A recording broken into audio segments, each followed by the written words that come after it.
이재갑 고용노동부 장관의 근로시간 및 최저임금 관련 발표가 있겠습니다.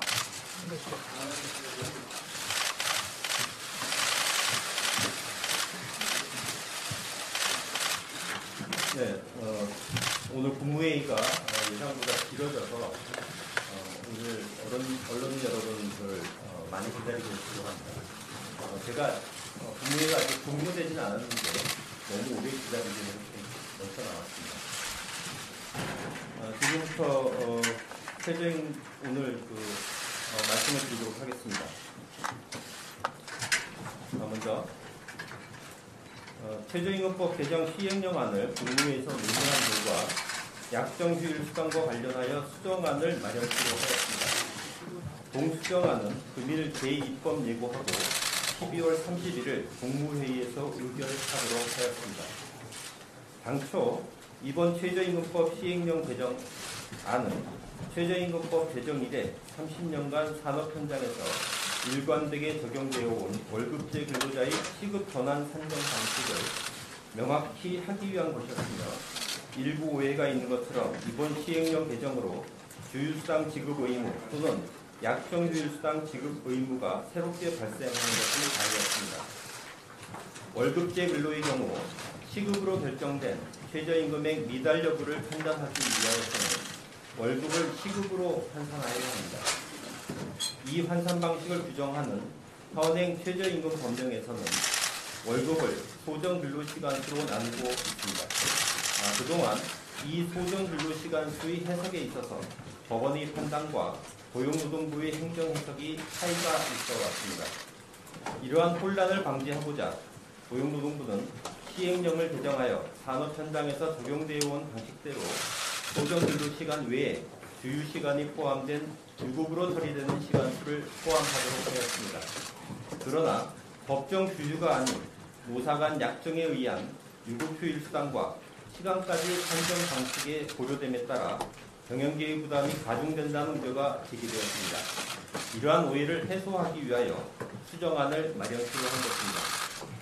국무회의에서 논의한 결과 약정휴일수당과 시간을 소정근로의 대가와 시간으로 인정하지 않은 금년 10월 판시된 대법원 판례를 추가 반영하여 약정휴일에 대하여는 최저임금 시급 산정 방식에서 모두 제외하는 것으로 시행규칙안을 개정하기로 하였습니다. 토요일을 약정휴일로 유급 처리하는 일부 기업의 경우 시간급 환산 시 적용하는 시간이 240시간이나 되는데 이러한 일부 기업의 관행이 저임금 근로자의 생계 보장을 위한 최저임금 제도 자체에 대한 논란으로 번지는 것은 바람직하지 않다고 하겠습니다. 이에 정부는 약정휴일과 관련해서는 최저임금 시급 산정을 위한 시간과 임금에서 모두 제외하기로 한 것입니다.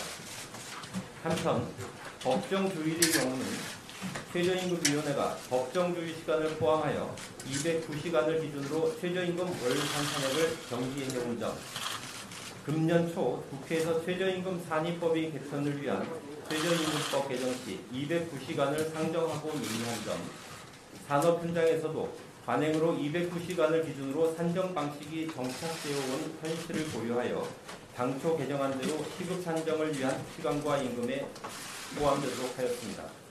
약정휴일 수당을 지급하는 사업장에 있어서 근로시간과 관계없이 해당 금액분을 최저임금에 산입하는 방안에 대해서는 향후 노사 의견을 수렴하여 검토해 나가겠습니다. 언론에서 제기되었던 연봉 5,700만 원을 받으면서 최저임금에 위반되는 문제는 결국 최저임금 법령 해석의 문제가 아니고 기본급이 전체 급여의 40%에도 미치지 못하는 해당 기업의 임금 체계의 문제이기 때문에 그 해법은 상여금 지급주기 변경을 통해 이를 최저임금 산입 범위에 넣을 수 있도록 임금 체계를 개편하여야 합니다. 새롭게 내년 1월 1일부터 시행되는 최저임금법은 산입 범위를 합리적으로 개편하여 매월 지급되는 상여금과 복리후생비의 일정 부분을 추가하기로 하였습니다. 아울러 현재 덕월, 분기별로 지급되는 상여금 등에 대해 법률에서는 근로조건이 불이익 변경이 아니라는 전제하에 취업규칙 변경 시 근로자 과반수의 의견을 들어서 지급 주기를 변경토록 특례를 두고 있습니다. 이에 정부는 법률 개정이 취지를 반영하여 상여금 지급 주기를 취업 규칙이 아닌 사업장의 단체 협약을 개정하여야 하는 경우에 노조의 동의를 받기 위한 일정한 시간이 필요하다고 보고 내년도 법 집행 과정에서 고액 연봉이면서 기본급이 낮은 임금 체계 문제로 최저임금 위반 논란이 생기는 사업장에 대해서는 상여금 지급 주기 변경 등 임금 체계 개선을 위한 시정 기간을 부여하기로 하였습니다. 그러나 이는 최저임금액 수준만을 받고 일하는 저임금 노동자분들에 대한 최저임금 위반까지 용인하는 것은 아닙니다. 저임금 근로자들이 생계보장이라는 최저임금법의 본래의 취지는 확실하게 산업 현장에서 실천되도록 하겠습니다. 이번에 자율시정기간을 부여한 대상은 최저임금 법령 개정에 따라 정기상여금 등의 지급 주기를 변경하면 최저임금 위반 대상에 해당하지 않는 사업장으로서 개정 최저임금법이 시행된 2019년 1월 1일 이후에 최저임금 위반 금액이 있지만 사업장에서 임금체계 개편 의지가 있는 경우가 대상에 해당합니다. 임금체계 개편을 위해 취업규칙 개정이 필요한 경우에는 최장 3개월, 단체협약 개정이 필요한 경우에는 최장 6개월까지 별도의 근로감독 지침에 따라 자율시정기간을 부여할 계획입니다. 아울러 사법처리 과정에서 법 위반 사실과 함께 임금체계 개편을 위한 사업주의 노력 등도 함께 수사하여 처리할 예정입니다. 다만 이번 조치는 기본급이 낮고 상여금 등이 높은 불합리한 임금체계를 가진 사업장에 대해 합리적인 임금체계 개편을 유도하기 위하여 2019년 한 해 동안 한시적으로 운영하는 것으로 최저임금액 수준만을 받고 일하는 저임금 노동자분들에 대한 최저임금 위반의 경우는 원래대로 별도 시정기한을 부여하지 않습니다. 아울러 고의적인 법 위반에 대해서는 엄정하게 처리할 계획입니다. 금년 7월 1일부터 300인 이상 기업 및 공공기관의 주 최대 노동시간을 52시간으로 단축하는 근로기준법이 시행된 후 그간 정부는 노동시간 단축의 원활한 현장 안착을 위해 범정부 지원 대책, 현장 지도 지원 등 후속 조치를 실시해 왔으며 준비기간이 부족한 점을 감안 금년 연말까지 계도기간을 부여한 바 있습니다. 이러한 계도기간 동안 지방관서에서는 노동시간 단축 LOA를 함께 찾아주고 인력 채용 서비스, 전문가 컨설팅, 배정 지원 등 기업이 어려움을 해소하는 데 정책 역량을 집중해 왔습니다.